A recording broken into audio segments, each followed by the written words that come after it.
Hello, good evening. Good evening. Testing, testing. Testing.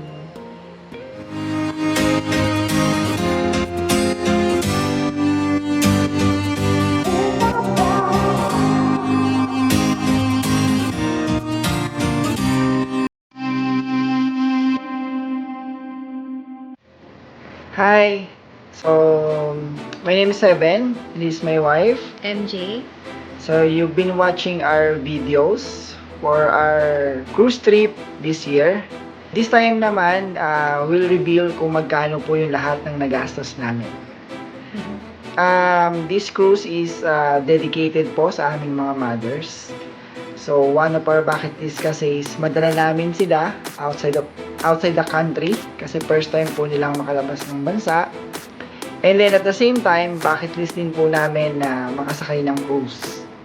And syempre, as a Pilipino, ang pinaka-accessible po na cruise ship is nasa Singapore, which is the Royal Caribbean Cruise, Spectrum of the Sea. So, ngayon po, i-reveal namin magkano po ang lahat ng nagastos namin. So, unang binook po namin dito is yung cruise. Siyempre, dapat po yun yung unang yung ibubuk kasi yun yung magdi-decide kung ilang araw at kung before yung plane. Kasi ang magandang tip po dyan is kailangan nyo mag-book ng plane a day before nung alis nung barko. So, from Singapore. And then, siyempre, kailangan nyo rin yung i-book yung pabalik ng Pilipinas from Singapore. So, depende kung ilang araw yung book nyo na cruise. Kung 3 days ba yan or 4 days. So, mas maganda din na meron kayong isang araw na pahinga. Or it's up to you. Pero meron kaming Take 1 day. 1 day, no? Yeah, 1 day na pahinga before and after ng cruise para hindi kami masyado din pagod and makagala din sila kasi first time din nila sa Singapore. So ito po yung nagastos namin for our Royal Caribbean Cruise which is 5 days and 4 nights. This is from Singapore to Malaysia, then to Thailand, and then to back to Singapore again. Sa aming flight booking, so nag-book kami sa Scoot. So, parang mas mura siya compared sa Cebu Pack. So, 4 kami for adults and ang nagastos namin is nasa 37,800.08. Yan, to be exact. Two-way. Yes, two-way. Round trip na yon. Wala kaming baggage, excess baggage dito. Kasi gusto namin laging hand carry. Pero during the flight sa airport, Meron silang libre. oo, nag-free sila check-in ng luggage pero hindi namin in-avail. So yun.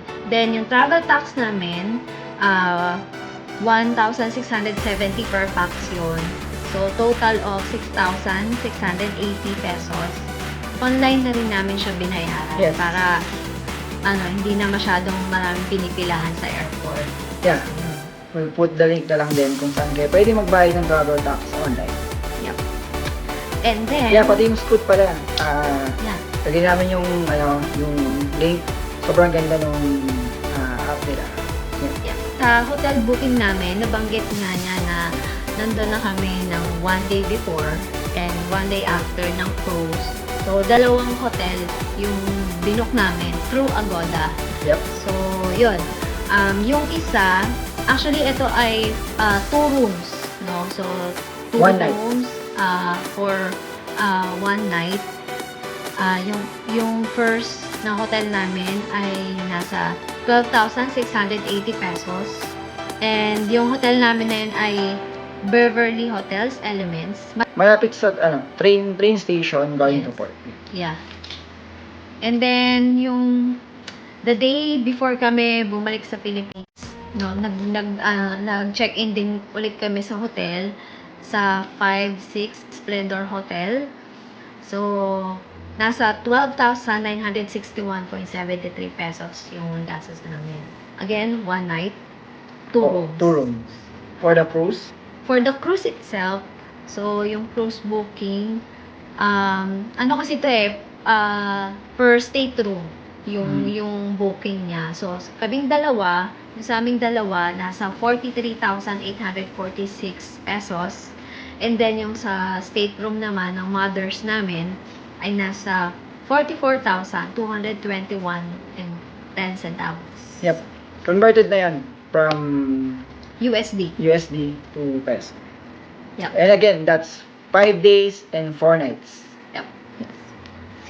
Nag-avail din kami ng the key, no? That's for 4 adults na.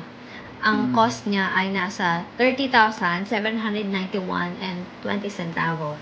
So, bakit natin in-avail yung the key? Yeah, kasi may ano siya, advantages. So, meron kang priority line sa mga activities, may mga complementary foods, mga ganun. Yeah. So, kaya yung nakuha pala naming room ito yung pinakamurang room kasi wala siyang balcony. Inner stateroom lang siya. Nag-avail din kami ng Taste of Royal. So, para medyo mapa-experience din naman namin sa mga mothers namin yung formal dining. So, yeah, ang cost niya ay nasa 6,377.80. It's a course meal. Yep. Course meal. Sarap. And halos mga Filipinos yung mga crew doon. Okay. Next. And then, yung park and fly. Yan, nag-park and fly kami. Which is usual naman na ginagawa namin pag nag-out of the country kami. Lagi kami nagpa-park and fly. So, for 7 days, 7 days, ang nagastos namin doon ay nasa 2,700 pesos. Sa Malaysia, Yung tour namin sa Malaysia, hindi kami nag-avail nung cruise tours kasi mas mahal siya kasi per pax yung presyo nun. So, around, pinakamura ata is 35 USD per pax. So, ang ginawa namin, lumabas na kami ng Malaysia and then naghanap kami ng local taxi drivers na pwede mag-tour sa amin. So, ang nagastos natin ay nasa 2,080 pesos. ayan, converted yon from 50 Singaporean dollar. Yep. Ayan, kasi tumatanggap sa Malaysia ng Singaporean dollar. So, walang problema doon. Yep. And then, For others, for the others, miscellaneous expenses namin, kasama na dyan yung MRT cards, transportations. oo, taxi, yan, foods namin, pasalubong, By the way, hindi kasama dito yung sa cruise, no? Kasi libre yung pagkain sa cruise. Wala kayong, unless kumain kayo dun sa mga specialty restaurant. Pero yung mga food dito, syempre yung nagastos namin na Singapore pa kami. yes, Yun. So, yung food sa cruise, wala kaming ginastos doon. yes.